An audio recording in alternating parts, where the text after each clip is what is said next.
È già approdata nel porto di Catania da qualche giorno la nave Humanity 1 della ONG con a bordo i 179 profughi. 144 di questi sono finalmente sbarcati ed in serata anche dalla Geo Barents, nave di soccorso di Medici Senza Frontiere, sono state fatte sbarcare 357 persone, mentre restano a bordo in 217. Ma lo scontro si accende sui migranti rimasti in nave, come prevede il nuovo decreto Piantedosi. La tensione è altissima. Come stabilito dal decreto, è stata prevista un'accurata ispezione a bordo dell'Humanity e successivamente della Geo Barents per verificare le condizioni di salute, individuando i soggetti fragili, donne e bambini che poi sono stati fatti scendere.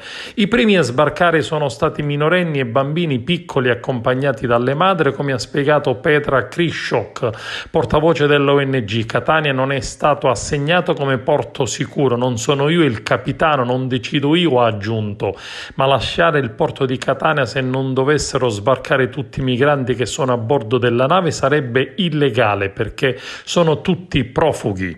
La Humanity 1 è una delle 4 navi di ONG che da giorni chiedono un porto sicuro, ma dal Viminale la linea è chiara e decisa: le persone che hanno i requisiti possono sbarcare, ma gli altri devono tornare fuori dalle acque territoriali.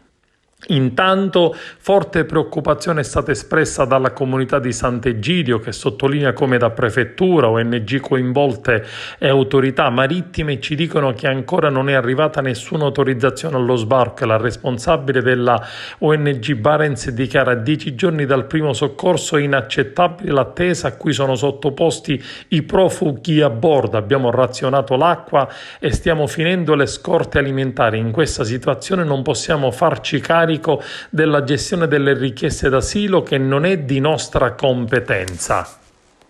E questa la nostra resistenza, solidarietà, accoglienza, e questa la nostra resistenza. Freedom, Uria, libertà.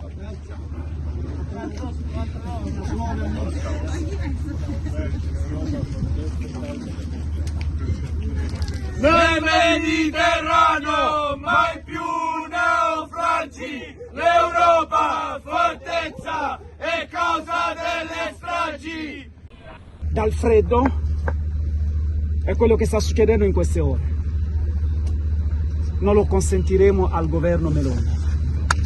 Bravo Abu! Abbiamo puro per distrarre l'attenzione dal dramma del caro bollette, del caro vita, della disoccupazione giovanile nel nostro paese, è l'emblema del populismo di deriva disumana e non lo permetteremo a nessuno.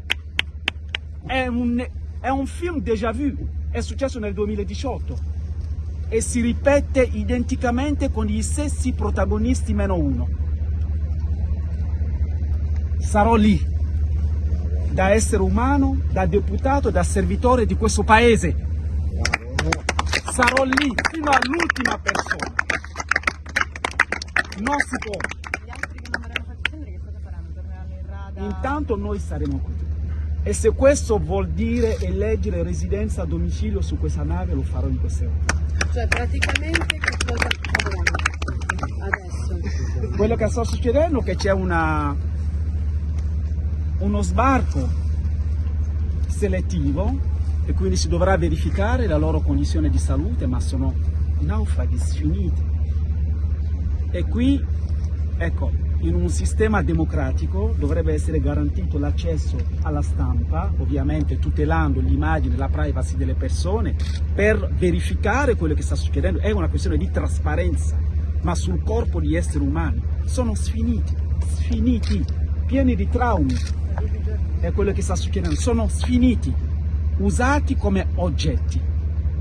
E a ognuno di loro bisogna garantire il diritto alla salute e dare la possibilità di presentare la domanda di protezione, ma sono corpi sfiniti.